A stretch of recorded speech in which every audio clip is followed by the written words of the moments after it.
Olá, boa tarde na paz de Jesus. Continuo me chamando Armando. Oi, pessoal. Lutando aqui com a virose, mas agora sob antibiótico. Semana passada, eu estava dizendo que eu resisti e não deu certo. Pedi socorro ao meu velho amado amigo médico, Dr. Hélio, e ele me ajudou. E nós estamos nos aproximando do final do ano.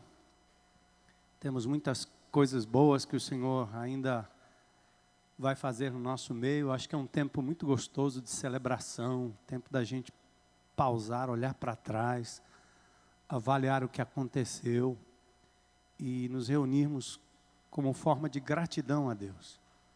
Então nós teremos não só o culto no domingo, que antecede, que é chamado Natal aqui, Nós como igreja normalmente não temos uma celebração natalina com a árvore, as bolinhas, e o Papai Noel não desce aqui na tenda, e não tem. Porque geralmente nós aconselhamos aqui os crentes em Cristo Jesus, aproveitem essa época de festas e que estejam com a família, onde quer que estejam, fazendo parte de toda a festividade e tendo talvez a oportunidade de falar de Jesus. Essa é uma época onde as pessoas estão, num certo sentido, sensíveis e que a gente pode aproveitar para falar sobre o verdadeiro sentido do Natal, se é que nós poderíamos até usar essa linguagem. Então façam isso, aproveitem. Teremos culto no domingo, que antecede o Natal. O culto será numa temática de Jesus, ontem, hoje e eternamente, quase um musical, recheado de palavra, intercalado pela palavra de Deus. Então, é uma boa oportunidade para você vir, trazer um amigo. E o nosso grande momento como igreja é sempre a virada do ano, O judeu gosta do Rosh Hashanah, o novo ano, ou o ano novo judaico. E nós gostamos da virada do ano, como um tempo maravilhoso da gente ter comunhão. Então, os grupos pequenos, os irmãos que não têm grupos, que se juntam a gente naquele dia, nós vamos ter uma festa muito grande, esperando que você traga aí o seu alimento e a gente vai ter comunhão e uma programação muito gostosa para virarmos o ano na presença de Deus. Então, aproveite, tá bom? Aí você vai na festa e traz o amigo para a festa no final do ano, para ele poder ver como é que os crentes passam a virada do ano em oração, de forma sóbria, e muito guardado e protegido pelo Senhor. Eu recebi uma lista aqui que não faria parte do script se não fora pelos carros, Mas nós temos alguns carros que estão estacionados de um tal jeito que vão criar aquele tipo de confusão que no trânsito dá briga, tiro,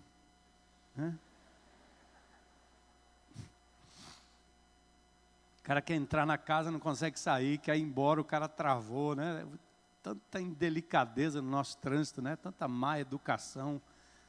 Já viram que fizeram aqueles, em Minas chamam, em Goiânia chama queijinho, Aquelas rotatórias pequenas. Já viram aquelas rotatórias pequenas com uma placa assim, que tem um triângulo no meio? Sabe o que significa aquilo? Não significa passe a toda velocidade, significa de preferência. Quando você vai e anda por alguns lugares mais civilizados, algumas vizinhanças civilizadas por aqui fora do mundo, o cara chega num lugar daquele, a primeira coisa que ele faz, ele para. Se tiver alguém dentro da rotatória, esse alguém tem preferência. Se a rotatória tem 4 ou 3 entradas, você percebe quem chegou primeiro e dá preferência. E, às vezes, quando eu tento fazer isso, os caras de trás, quer que eu passe direto. Ou então, quando eu chego na preferência e tento passar, lá vem um a 1000 para dar na minha porta. É brincadeira de roleta russa, autorama, coisa de piloto de rally, mas não dá certo fazer não, porque eles batem mesmo. Então, essa coisa de trânsito é terrível, E às vezes a gente aqui mesmo tem alguns problemas com relação a isso. Os centuriões são aqueles voluntários que ficam aqui, eles sempre sofrem muito com a atitude de alguns. Mas, obviamente, esses casos aqui são só talvez um descuido qualquer, o carro, talvez a pessoa nem pensou nisso, então eu vou ter que falar o nome, porque senão vai causar muito distúrbio. Segundo me disseram, eles não teriam passado isso aqui para mim. Tem um Polo, NUW 6211, tem um Gol, OLV 5070, não é propaganda de carro, tem um Clio, ANX 9670, tem um Estilo, né? Ou você tem, ou você não tem, né? Estilo. NQU 4117. Tem um Prisma. Olha aí, olhando deste Prisma, precisa tirar o carro de lá, OCH 1337. E um outro Gol, NRD 12, acho que 95 ou 35. Tá bom? Então, que Deus os abençoe ricamente, enche o teu coração de amor, carinho, coragem para levantar no meio da multidão. Não fui eu.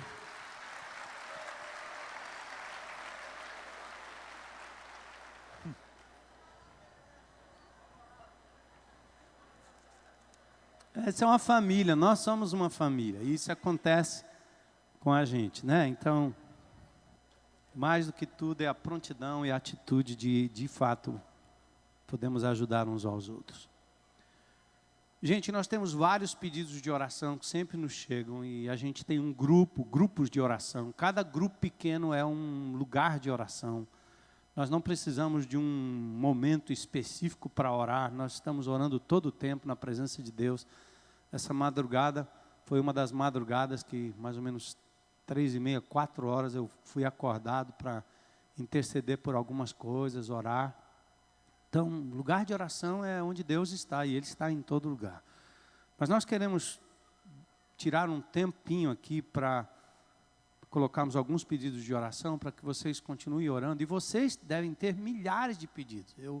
Às vezes eu não repasso todos, porque eu imagino quantos bilhetinhos eu receberia se nós tivéssemos aqui um tempo para fazermos uma lista, né, de oração. Então, por favor, repassem isso nas redes sociais, para os irmãos, usem o Facebook, ou seja o que for, para coisas boas, do tipo compartilhar oração também. Tá? Então, tem pedido de oração de Sara, 1 ano e 8 meses, vai fazer uma cirurgia de intestino no Albert Sabin, nasceu com uma ação no intestino, a mãe se chama Irene, membro desta comunidade, vamos lembrar de orar. Giovana também, um tumor no cérebro, está internada, tem 5 anos, e no momento não pode ser operada sem, dado o estado absurdamente grave. Fabíola, 9 anos, tem leucemia, está em estado gravíssimo, também precisa de oração. E talvez, está dentro do script aqui, mas antes da gente orar, eu queria pensar em algumas situações que nós estamos vivendo enquanto seres humanos nesse planeta. Há poucos dias atrás aconteceu uma das conferências do chamado Tratado de Quioto, e esse tratado é um tratado que chama as nações a diminuírem a poluição do planeta, sob risco de nós termos grandes catástrofes climáticas, como tsunamis, como secas devastadoras, calor intenso, temperatura subindo 3, 4, 5 graus, a elevação do nível dos oceanos, que vai causar muita devastação. Enquanto os cientistas estão dizendo isso vai acontecer, é irreversível, as nações se reúnem para estabelecer metas para baixar o nível de poluição, sabe? Tipo assim, aquela fumaça que sai do carro, né? Dos caminhões, fábricas, né? Então, uma série de coisas que são jogadas na atmosfera e que provocam o tal do efeito estufa. O fato é que apenas 15% das nações que frequentam, quase 200 nações, apenas 15% se comprometem a fazer o racionamento. As nações mais importantes e que mais poluem, talvez mais de 80% da população, aliás, da poluição do planeta, é provocada pelos Estados Unidos, pelo Japão, parte pela Rússia. esses países estão fora, porque eles não admitem nenhum tipo de acordo para diminuição drástica daquilo que eles continuam fazendo. E o pior é o que eles fazem onde eles estão vai provocar, em primeira instância, a destruição não apenas deles, mas primariamente das nações mais carentes, principalmente o continente africano. É triste isso, né? Ver os dirigentes no mundo, por conta da indústria, por conta do combustível, por conta de tantas coisas, que aliás o combustível fóssil como a gasolina, que continua provocando essas guerras no Oriente, Israel guardando ali o seu pedacinho sobre a custódia da América, lutas e mais lutas e mais lutas, tudo por petróleo que polui. E o Brasil é um celeiro como é, e quem sabe o que só Deus, o que vai acontecer com a nossa nação. Então, esse é um motivo de oração. Orem por isso. O planeta está sendo destruído, a natureza geme, segundo Romanos capítulo 8, porque os homens estão explorando a terra muito além do que deveriam. Isso é coisa que importa aos homens e mulheres de Deus. Outra coisa terrível é perceber o nosso país na UTI. Se o planeta está na UTI, o país está na UTI. Porque nós estamos vendo a devastação da imoralidade, da corrupção nos comandos partidários da nossa nação. Escândalo após escândalo. E esses que estão aparecendo e sendo divulgados, eles não representam o todo que acontece em cada cidade, em cada estado, em cada lugar desse nosso país. É muito difícil se fazer negócio, se viver de forma decente, sem ceder à corrupção que devasta a moral desta nação. Deus, por alguma razão, levantou um homem simples, negro, num tribunal, para levar adiante algo que tinha acontecido há anos, que estava totalmente encoberto e agora veio à baila com toda a condenação. E mesmo dentro daquele tribunal, você vê as forças contrárias tentando minimizar e fazendo com que indivíduos que arrebentam com a moral da nação, acabam com o dinheiro que era para ser levado para o interior, para ter água, levar saneamento a esses bairros que estão aqui ao nosso redor.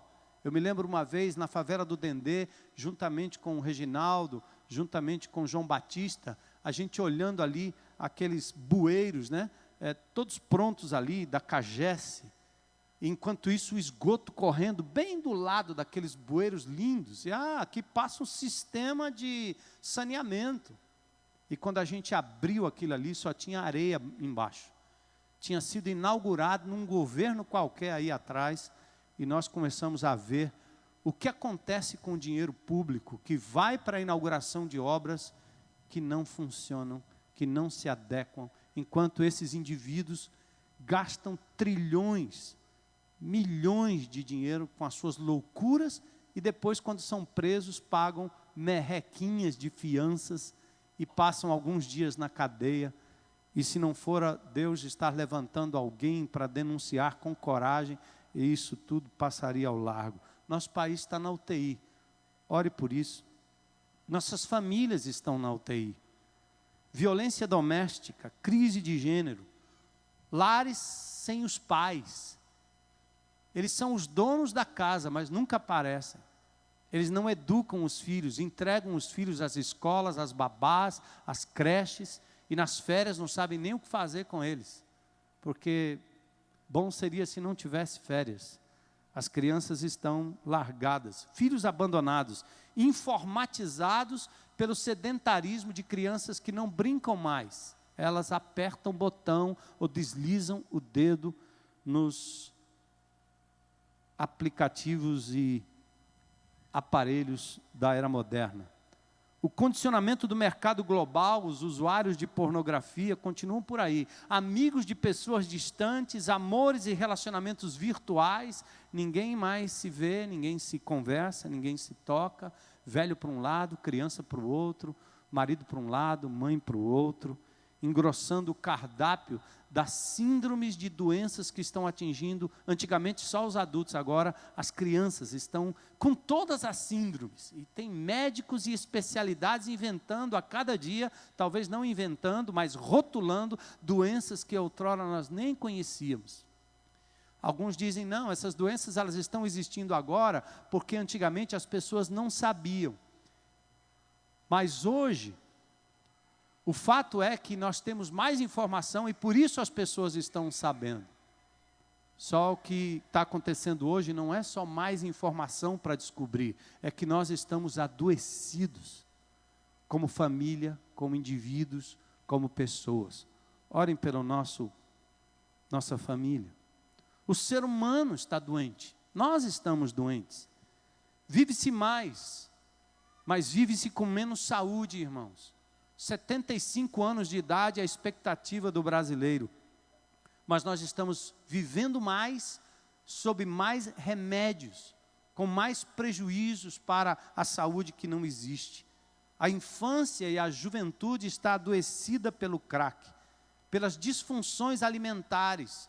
Estava essa semana conversando com um dos médicos mais competentes dessa cidade, e eu dizia para ele, no começo do ano nós pregamos sobre cuidar do nosso próprio corpo, e muitos até aderiram, pensaram, outros ainda brincam e zombam.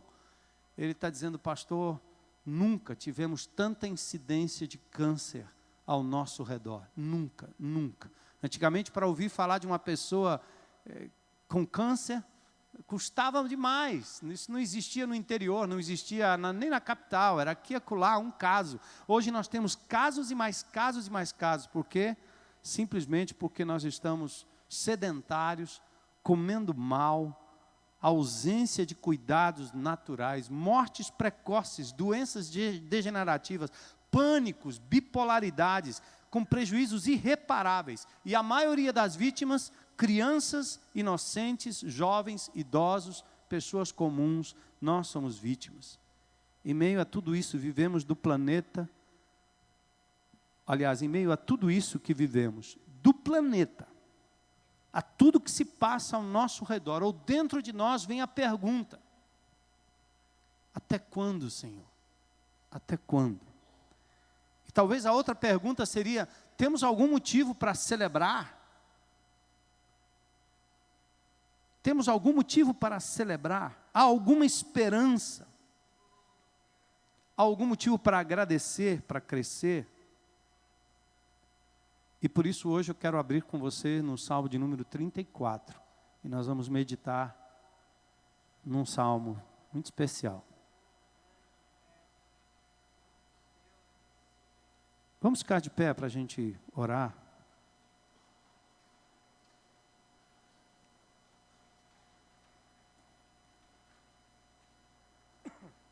Por isso que as orações vêm muito nesse nível, né? Uma criança, um jovem, como Guilherme Neto.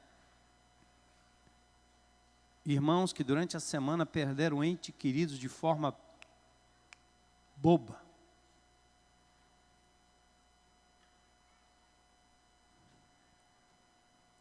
O salmista diz no Salmo 34, a partir do verso 1, bendirei o Senhor o tempo todo, os meus lábios sempre o louvarão. Minha alma se gloriará no Senhor. Ouçam os oprimidos e se alegrem. Proclamem a grandeza do Senhor comigo. Juntos exaltemos o seu nome. Busquei o Senhor e Ele me respondeu. Livrou-me de todos os meus temores. Os que olham para Ele estão radiantes de alegria. Seus rostos jamais mostrarão decepção. Este pobre homem clamou e o Senhor o ouviu. E o libertou de todas as suas tribulações. O anjo do Senhor é sentinela ao redor daqueles que o temem e os livra. Provem, vejam como o Senhor é bom, como é feliz o homem que nele se refugia. Temam o Senhor, vocês que são os seus santos, pois nada falta aos que o temem. Os leões podem passar necessidade e fome, mas os que buscam o Senhor de nada têm falta. Venham, venham meus filhos, ouçam-me, e eu lhes ensinarei o temor do Senhor. Quem de vocês quer amar a vida e deseja ver dias felizes? Guarde a sua língua do mal, os seus lábios da falsidade. Afaste-se do mal. Faça o bem. Busque a paz com perseverança. Os olhos do Senhor voltam-se para os justos e os seus ouvidos estão atentos ao seu grito de socorro. O rosto do Senhor volta-se contra os que praticam o mal, para apagar da terra a memória deles. Os justos clamam, o Senhor os ouve e os livra de todas as suas tribulações. O Senhor está perto, perto dos que têm o coração quebrantado e salvos de espírito abatido. O justo passa por muitas adversidades, mas o Senhor o livra de todas. Protege todos os seus ossos, nenhum deles será quebrado. A desgraça matará os ímpios, os que odeiam o justo serão condenados. O Senhor redime a vida dos seus servos. Ninguém que nele se refugia será condenado. Glória a Deus. Glória a Deus. Aplaudam o Senhor.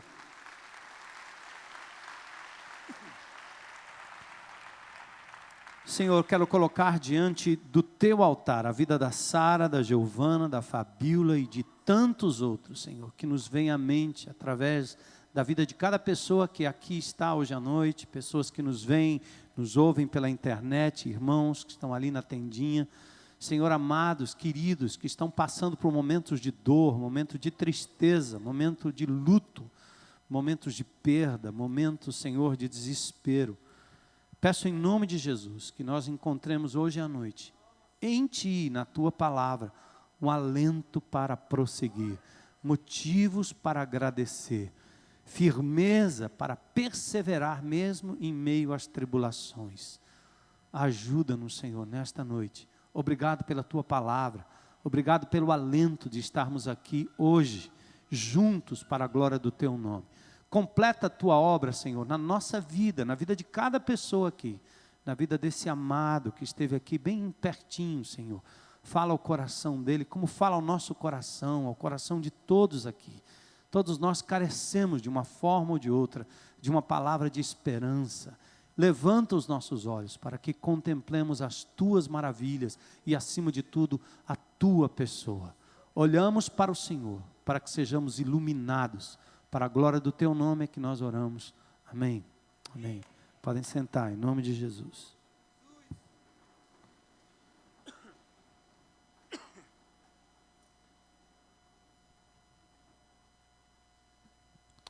Tem um vídeo. Vamos dar uma olhada nesse vídeo. Vocês vão se lembrar, talvez, os que acompanharam a série.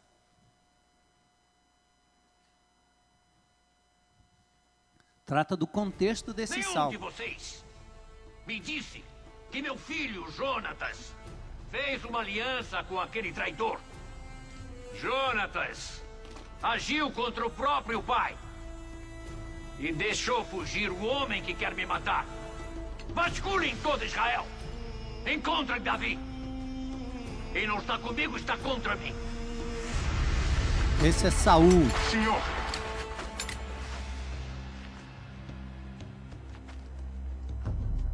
Doeg.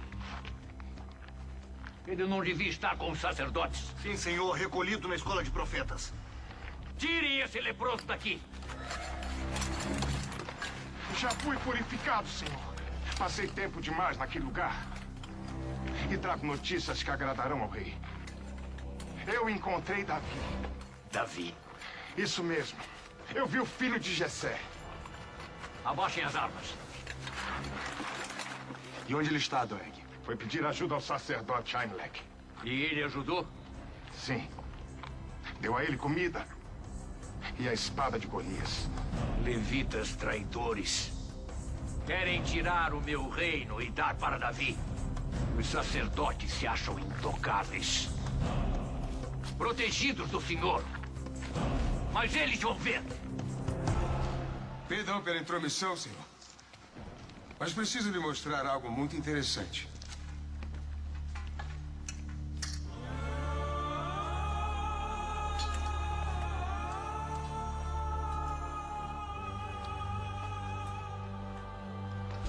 Mas essa é a espada de Golias?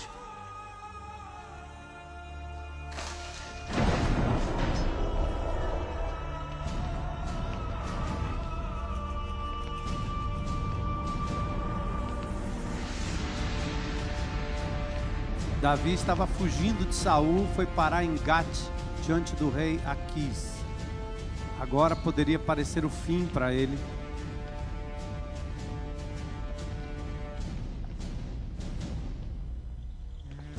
Que tinha sido escolhido para ser rei em Israel.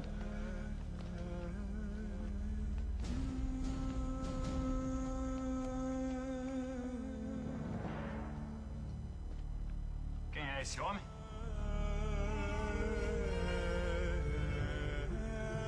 Um presente para o senhor, meu rei.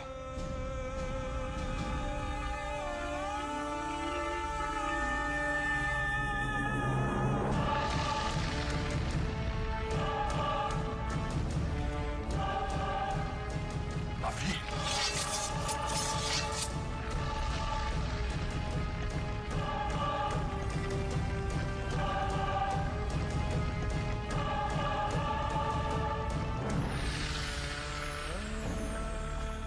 Mal posso acreditar em meus olhos.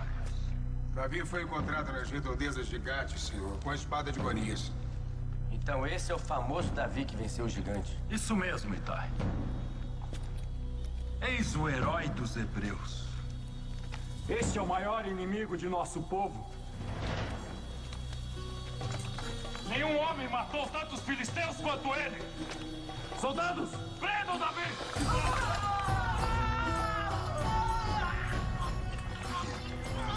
Onde está? Onde está a ovelha que me roubaram? Roubaram minha ovelha! Quem roubou? Quem roubou minha ovelha? Me soltem! Me soltem! Eles estão querendo me matar! Alguém me ajuda! Por favor, me ajudem! Socorro! Mas por que trouxeram esse louco pra cá? Cuidado, ele pode ser perigoso. Será que eu não tenho doidos demais já em volta de mim? Levem ele daqui! Mas não vai prendê-lo, senhor? Que glória há em prender um louco! Levem ele daqui! Eles estão me devorando!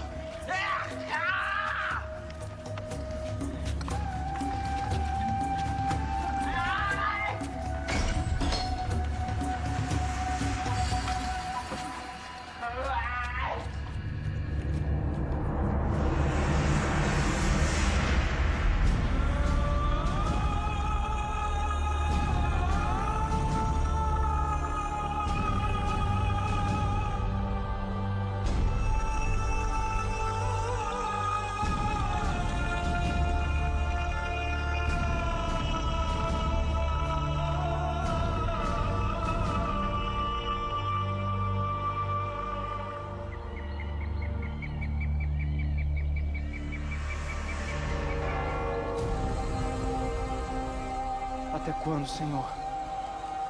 Por quanto tempo terei que fugir sozinho, sem ajuda alguma?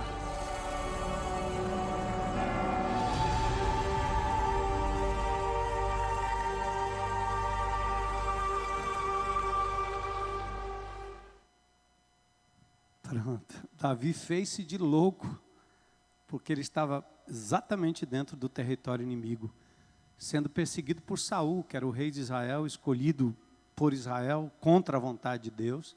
Davi não tinha nada a ver com isso, ele era um jovenzinho, um pastor de ovelhas, quando foi escolhido por Deus, através do profeta Samuel, para ser o futuro rei de Israel. E a partir de então, a perseguição começou na vida dele, não somente a perseguição de Saul, depois a perseguição do seu próprio filho.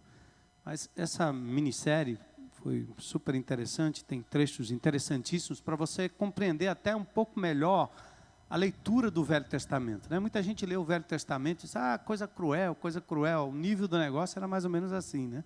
Vai, mata. Daqui a pouco, todos os sacerdotes que ajudaram Davi, deram a ele o pão da proposição, todos serão mortos, todos. Só porque protegeram aquele que era protegido de Deus, imagine. Então, você vai entender melhor a dinâmica do Velho Testamento, né, pensando nesse pano de fundo. Agora, o que é mais importante para nós aqui, em termos do nosso texto, é que o filho de Jessé, esse pastorzinho de ovelhas, foi apontado por Deus para substituir o reprovado rei Saul.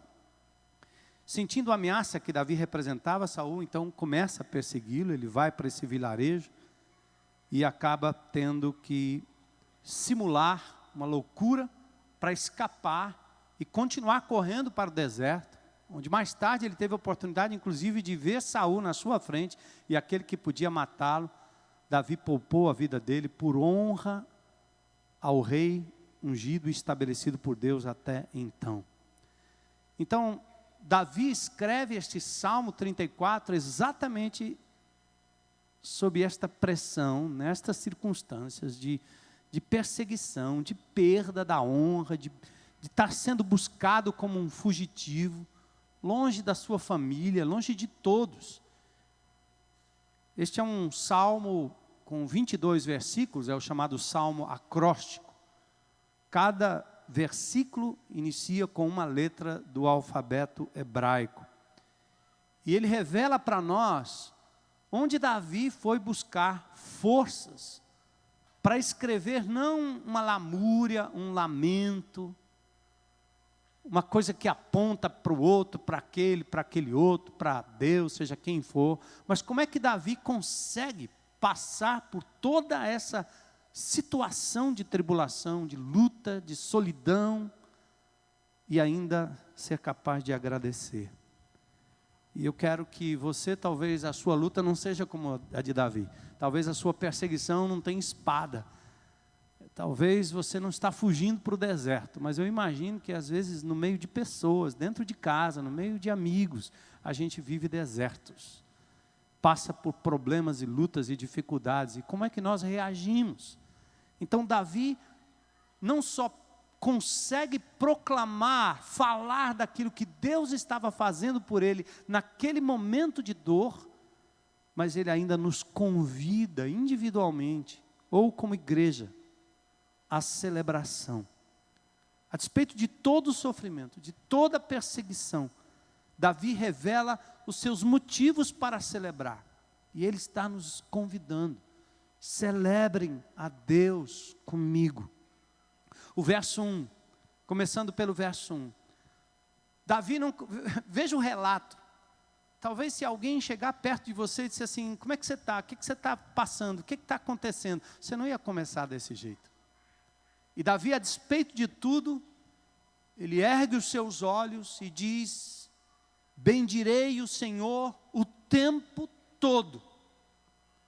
Os meus lábios sempre o louvarão. Gente, isso é uma determinação do coração.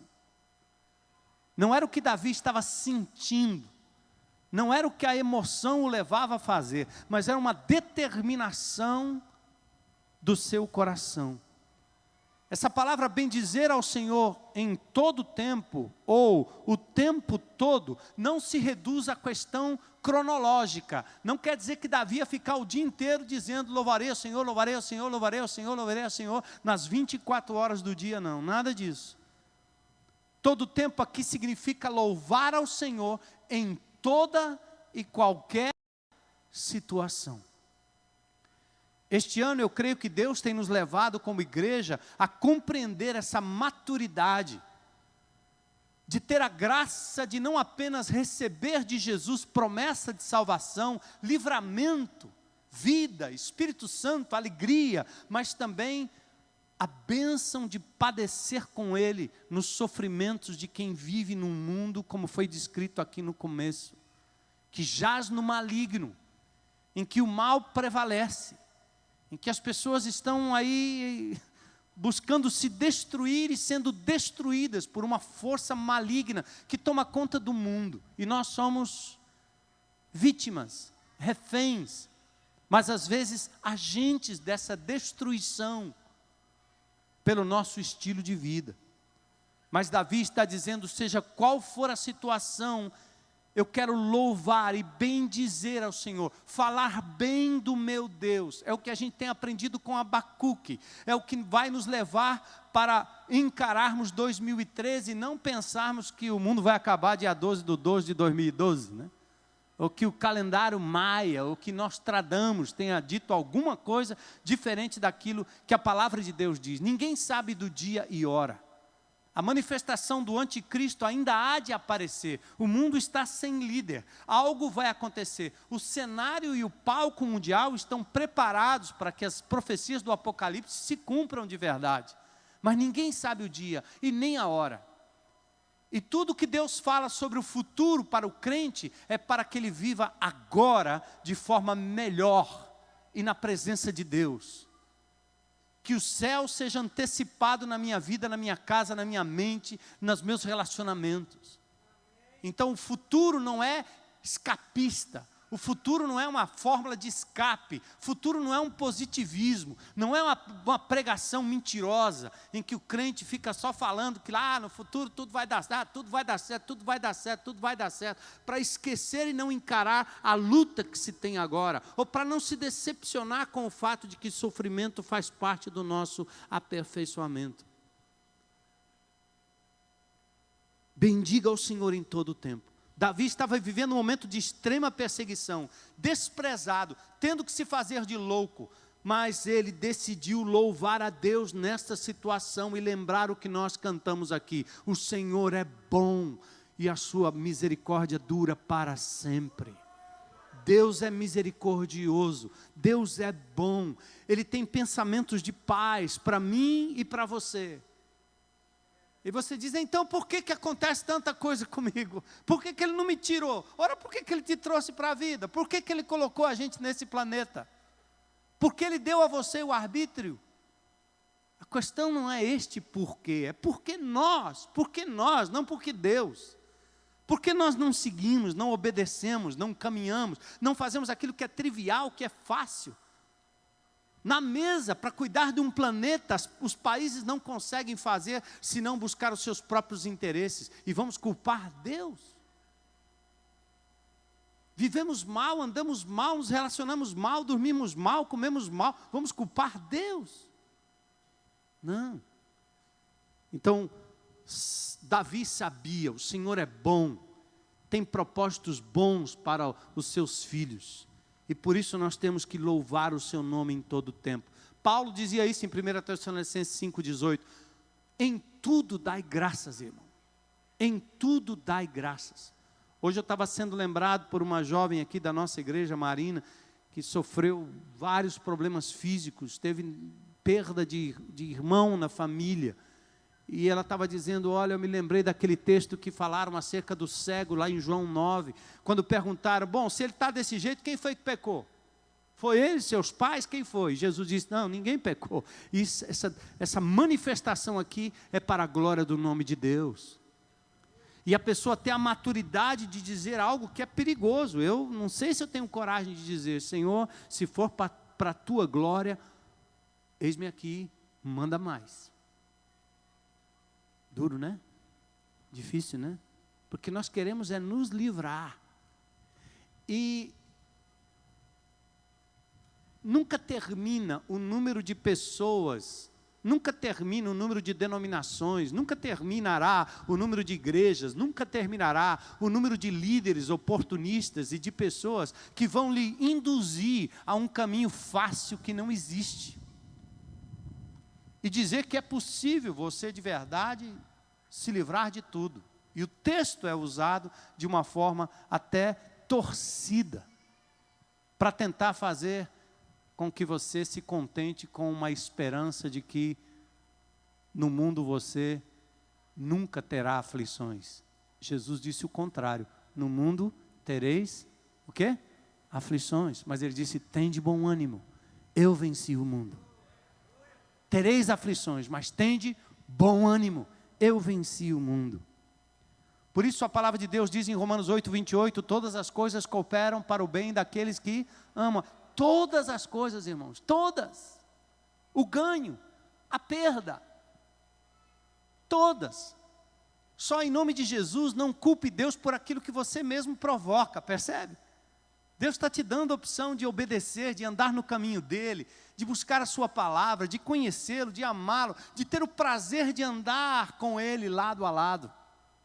E não fazer a vida cristã, ou da vida cristã, aquilo que você acha que tem que ser feito, para o seu próprio proveito, para o seu próprio deleite, porque essa é uma tentativa de manipular o Deus todo soberano, e Ele não será manipulado por você, mas há milagre, há poder, há graça, quando você se submete e aprende a andar com Ele, lado a lado.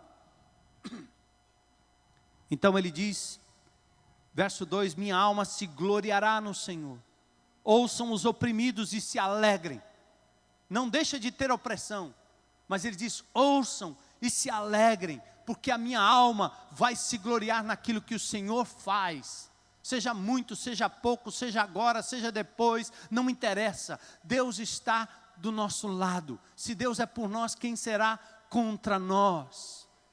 Percebe? Verso 3 ele diz, então, façam isso, quando você tiver um problema, uma luta, uma dificuldade, que você estiver passando por aquela situação, em nome de Jesus, não coloque a sua lente no problema em primeiro lugar, coloque a sua lente no Deus grandioso, todo-poderoso, engrandeça o nome dEle, engrandeça o nome dEle, louve o nome do Senhor, e aí baixa a tua lente. Invariavelmente o problema fica menor do que era aos seus olhos, invariavelmente o Golias fica menor. Para o Davizinho que enfrentou um problema tão grande, quando ele olha para Deus, o problema grande vira um alvo grande para Deus poder acertar bem facinho. Eu acho que ele pensou rapidamente ali, Deus está comigo, esse gigante é tão grande que eu não tenho como errar aqui com a minha baladeira. Alvo enorme, não era uma mosca, era um bicho grande. A perspectiva muda quando você está de verdade conectado, sintonizado no fato de que esse mundo não está desgovernado, existe um Criador, um Deus, existe um Senhor maravilhoso, que de verdade intervém, intercede por nós e está ao nosso lado todo o tempo. Foi o que Davi sentiu. Versos 2 e 3. O texto diz assim, os humildes o ouvirão. Quem é que vai ouvir? Só os humildes. Quem são os humildes? São os que sofrem, mas que esperam em Deus. São os que ouvem dele a resposta.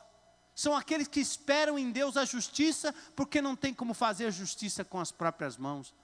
São aqueles que esperam em Deus a vingança ou a vindicação da causa, porque eles mesmos sabem que não tem para onde correr.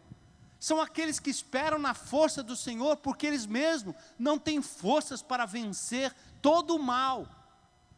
Algumas coisas você pode resistir, mas nem tudo você poderá resistir se não for pela mão do Senhor. Você está andando no trânsito e de vez em quando dá vontade, né, de dar uma lição para o camarada que faz a coisa errada.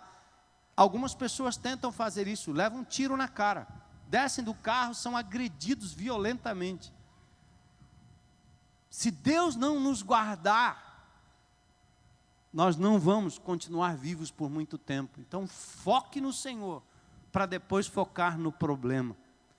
Então o salmista nos convida a manter o foco na grandeza de Deus. Proclamem e exaltem a sua grandeza e o seu nome. Diga sempre, o Senhor é bom, o Senhor é grande, o Senhor é maravilhoso, o Senhor é soberano. Jesus é maravilhoso, Ele é soberano. Foquem nele. Na aflição, amados, os humildes são aqueles que compreendem que nada merecem e que nada precisam senão o Senhor. A palavra humilde aqui é muito interessante, porque tira de lado o soberbo. Soberbo é aquele cara que diz assim, deixa que eu faço por onde. Tudo depende de mim mesmo. Esse é o discurso da pós-modernidade, né? Você tem que fazer por onde, se eu não fizer por onde, ninguém vai fazer por mim.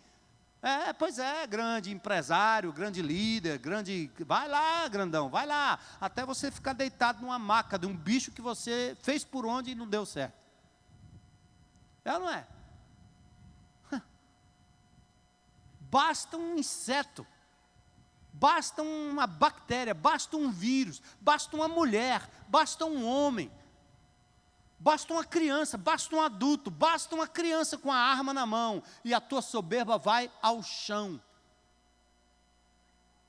Você precisa ser humilde. Por isso que a palavra de Deus diz aqui que os humildes são os que ouvem, porque os humildes são aqueles que, a despeito de lutarem, a despeito de andarem, a despeito de não ficarem parados esperando a vida passar e não fazerem absolutamente nada, são aqueles que compreendem que qualquer coisa que eu faça, a força vem do Senhor. Qualquer coisa que eu tenha, vem do Senhor. Amém? Qualquer recurso, vem do Senhor. Isso é ser humilde. Por isso a bem-aventurança para quem é humilde, para quem entende que não é aquilo que pensa que é. Porque nós somos como pó. Aqueles que compreendem. Então, na aflição, os humildes não derramam lamúrias e sentimentos de comiseração diante dos outros, mas convidam os demais a juntarem-se a eles no coro da celebração. Às vezes você vê essas entrevistas de pessoas lá no interior, sofrendo. Quando falta alguma coisa na sua casa, quando falta alguma coisa no seu carro, quando falta alguma coisa no seu bolso, quando falta, você não pode comprar uma coisa lá no shopping, não sei aonde, você se lamenta, esbraveja, fica bravo, fica zangado porque não pode comprar. As crianças já aprendem isso desde cedo, não pode comprar figurinha, não pode comprar o carro que quer, não pode comprar a Barbie, não pode comprar não sei o quê, e ficam totalmente zangados. Você vai lá no interior, aquela mulher não tem o que comer, não tem água para beber, ela olha para você com aquele sorriso desdentado e diz: vou esperar em Deus. É quase dizendo assim: eu não mereço nem isso que eu estou precisando agora, mas eu espero em Deus. A atitude para receber de Deus tem a ver com isso, com o esperar nele. Então no verso 4 o salmista diz: busquei o Senhor e Ele me respondeu, livrou-me de todos os meus, o quê? Presta atenção aqui, que aqui vem outro truque, que se você está no lugar errado, você ouve a coisa errada. É como dizer assim: não, o crente pode sair na rua de peito aberto, não vai acontecer doença nenhuma pega, problema nenhum pega, ninguém vem cobrar na porta, posso passar cheque à vontade, posso passar o cartão, nem juro me cobram. Eu sou no Senhor, é só decretar que está resolvido. O texto não está dizendo que Davi foi livrado dos seus adversários e das espadas. Mas o que ele foi livrado? Do medo, do temor, do sentimento de que ele seria derrotado antecipadamente. Deus deu a ele um consolo no coração, livrou-me de todos os meus temores. Os que olham para ele estão radiantes de alegria, seus rostos jamais mostrarão decepção. Este pobre clamou e o Senhor o ouviu e o libertou de todas as suas tribulações. Gente, primeiro, ele confessa seus temores, está vendo? Eu tive medo, eu estava aflito. A mesma palavra aqui usada para terror, medo, provocados por situações de perseguição e de incerteza. No verso 5, verso 6, o detalhe é que não há indícios de mudança nas circunstâncias. A perseguição continua. O ataque continua, o sofrimento continua, mas há uma evidente mudança de atitude no coração de Davi. Davi estava aflito e atribulado, mas ele clamou ao Senhor e este o livrou. A palavra livrar é a mesma palavra hebraica para consolo. Como quem diz assim: meu filho, eu estou do teu lado, fique aí, fique aí. O livramento e a libertação não representavam a ausência da ameaça ou do inimigo, mas uma atitude serena, sob consolo da presença do Senhor. Lembra do Salmo 23, 4? Ainda que eu ande por onde, gente? Pelo vale da sombra da morte. Não temerei, o quê? Mal algum. Porque a morte não mais estará lá. Não. Porque o vale não vai mais existir. Eu decreto. Você se esqueceu que antes de aprender a decretar que o mal não mais existirá, você decretar por seu coração que você precisa perceber a presença de Deus do teu lado, e é isso que importa. Por isso Jesus pôde ir à cruz do Calvário por nós. Porque mesmo sendo maltratado como ele foi, sem merecer, ele estava com o Pai, do lado do Pai, contando com o Pai. A mesa está posta no Salmo 24, aonde? Salmo 23, perdão. Preparas uma mesa perante mim, aonde? Na presença dos meus inimigos. Mas o teu cálice, Senhor, transborda na minha vida. Não tem, o inimigo não foi embora não, o medo não saiu, o temor, a ameaça não foi embora não, Mas tem algo, porque é interessante que ainda no Salmo 23 diz: a tua vara, teu bordão e o teu cajado me consolam. Olha a palavra consolo, gente. É uma atitude de fé, de crença, de confiança, de estabilidade. De quem não sai por aí pirando, procurando, gritando, procurando ajuda naquilo que não pode ajudar. Mas é estável, de olhar para aquilo ali: eu confio no Senhor, no Deus da minha salvação. Eu não vou arredar pé e não deixarei de louvar o seu nome sempre, sempre, sempre. Aqui é uma nova dimensão da vitória. Pode aplaudir o Senhor, não é a mim, é o Senhor.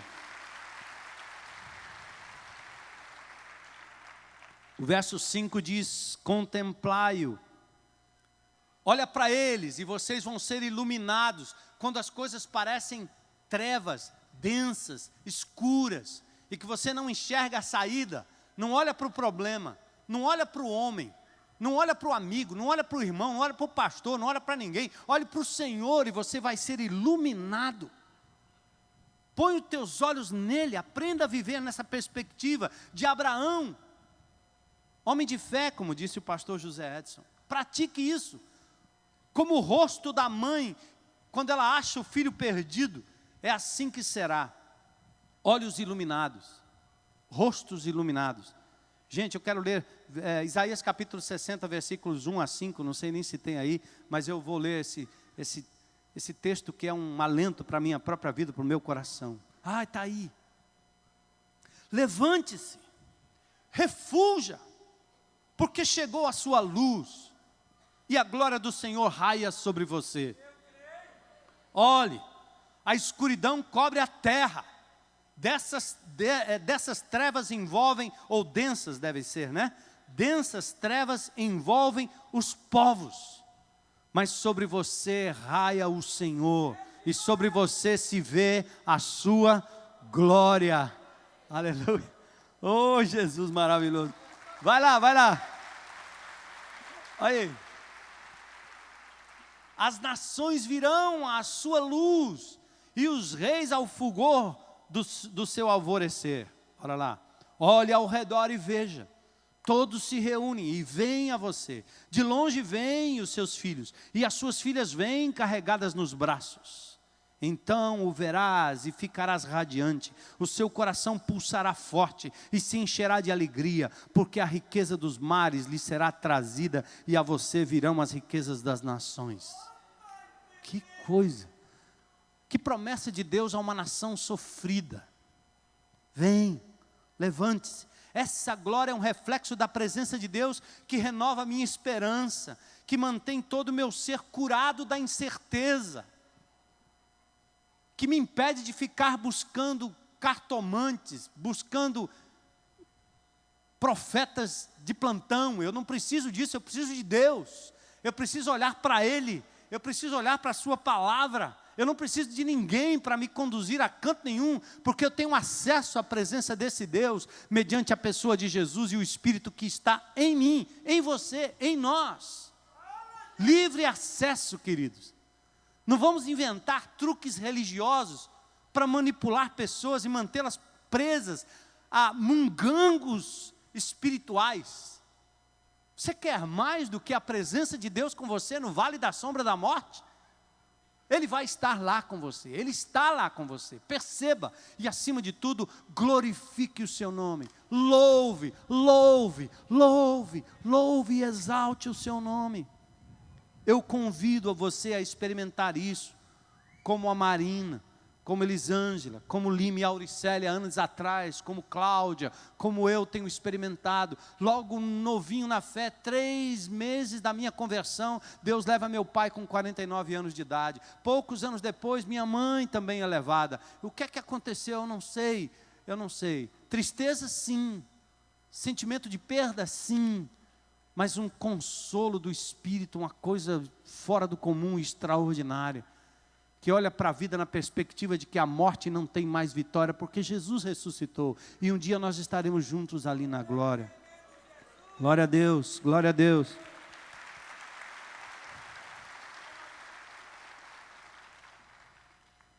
O verso 7, e eu paro aqui para a gente encerrar. O anjo do Senhor é sentinela, ele acampa-se ao redor daqueles que o temem e os livra. O anjo do Senhor acampa-se, o anjo aqui é o próprio Senhor, Gênesis 16, 7, que sendo o Senhor dos exércitos, tem sob o seu comando uma legião de anjos.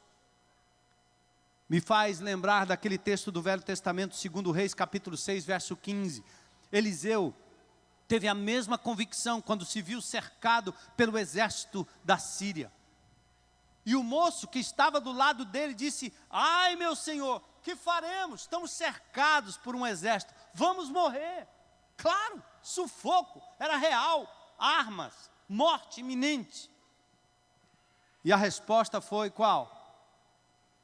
Não temas, presta atenção, porque mais são os que estão conosco do que os que estão com eles. Ixi, como é isso? O cara está sozinho num perrengue, no sufoco. Eu me lembro uma vez, vou contar isso aqui, eu acho que eu já contei anos atrás, né? Eu repito sempre as ilustrações e os mais velhos dizem: ei pastor, essa eu já sei, tá bom. Mas tem gente nova chegando na igreja e não sabe. Eu fui do exército, depois eu saí do exército, gostava de jogar futebol na várzea, né? Porque eu joguei num time aí. E quando jogava na várzea, que é o subúrbio, tinha muita briga, muita confusão. Era coisa de pedaço de pau, pedra, era revólver para todo canto. E quando eu estava no exército, então, o cara está no exército, sou militar, né? Ninguém toca em mim. Aliás, eu fui pedir a minha mulher em casamento fardado, porque meu sogro já tinha dado um tiro no meu cunhado, o outro. E ele era delegado italiano, bravo, daqueles que não via a língua. Meu cunhado disse uma besteira, ele pum. Aí um dia eu fui lá visitar a casa, dizendo: está vendo aquele buraco na parede ali? Ele disse: é meu pai. Ah, então eu vou lá fardado. Aí eu fui fardado falar com o senhor Romeu. Foi uma beleza. Ele olhou para mim e disse: sempre sonhei ser um militar. Ganhei o sogro. Por isso até hoje eu estou aí com a herança, né? Ganhei aquela guerra, aquela batalha. Sim, mas aí a gente foi jogar contra um time uma vez, rapaz, teve confusão, teve briga, teve uma série de coisas, muita coisa feia, muita bagunça. Eu não queria entrar nisso, nunca quis entrar, mas aconteceu. Depois que eu saí do exército, e aí já convertido, continuei jogando bola no subúrbio e fui jogar num lugar chamado Vila Maria, lá em São Paulo. Meu amigo, era um alçapão. Pense assim, a arquibancada era o morro.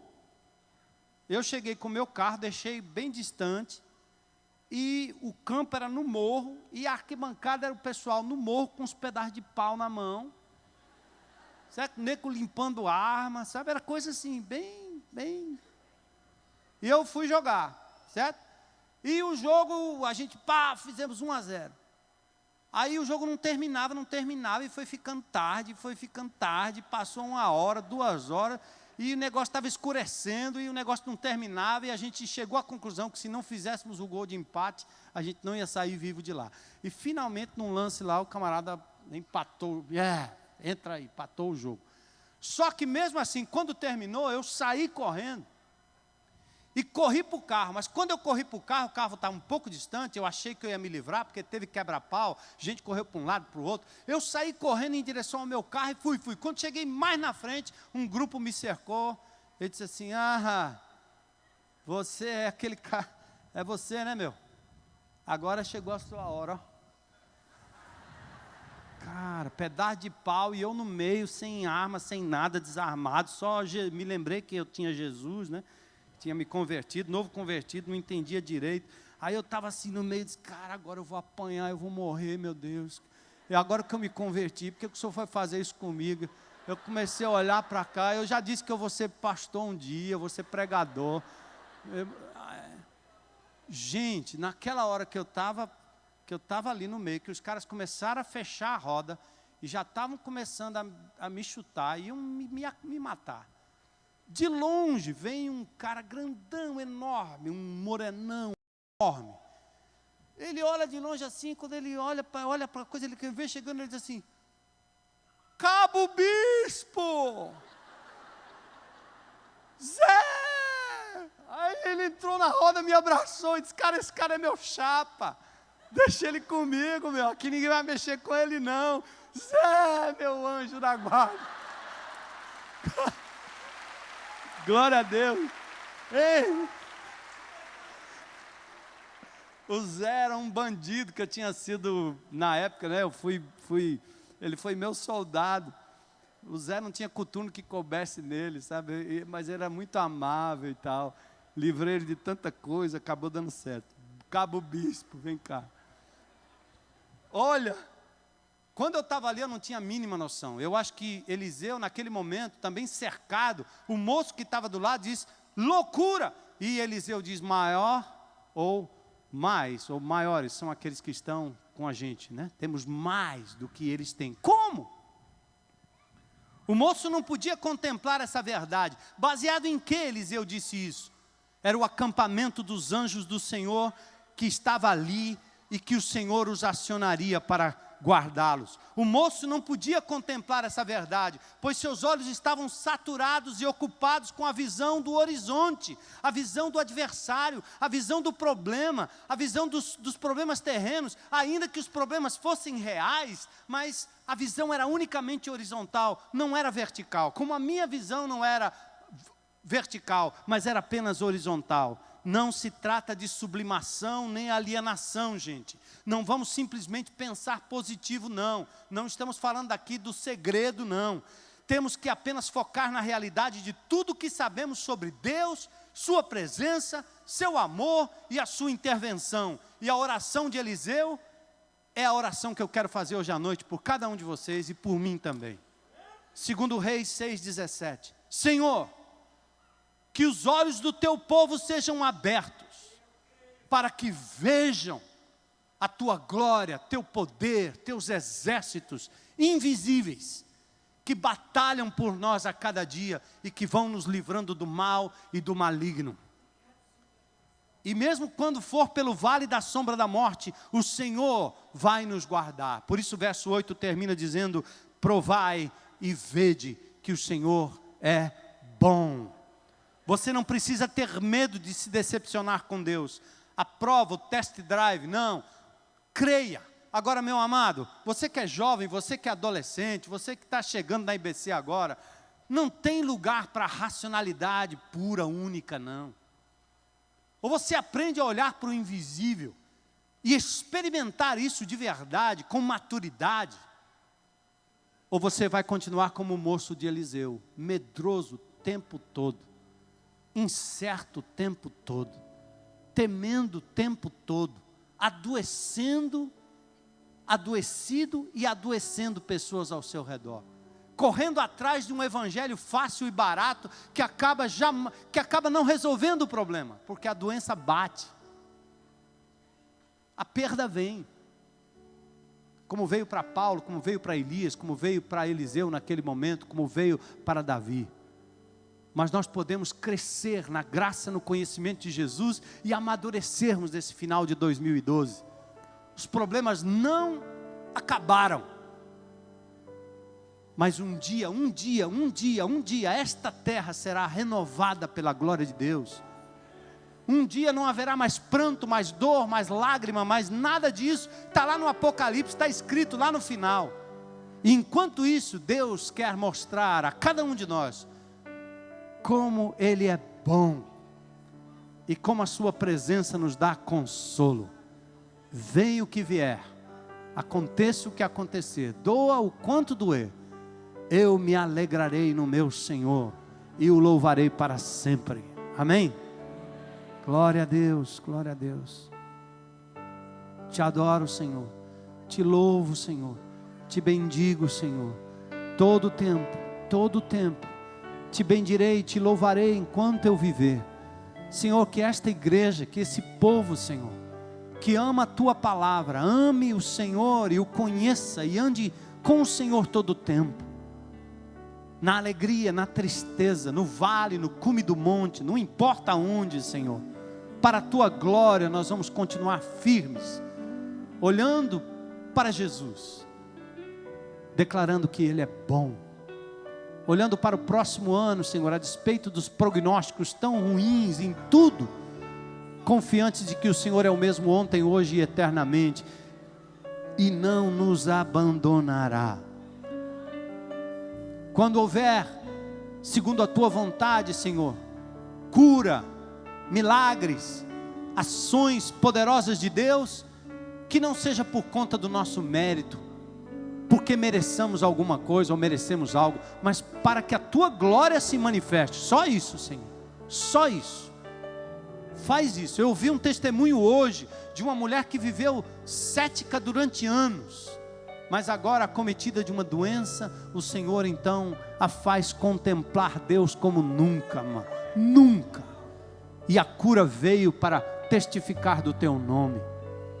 Continua fazendo isso, Senhor, porque eu sei que o Senhor é capaz, mas o maior milagre é fazer o teu povo abrir os olhos e enxergar que o Senhor está ao nosso lado, que os teus anjos trabalham em favor do teu povo.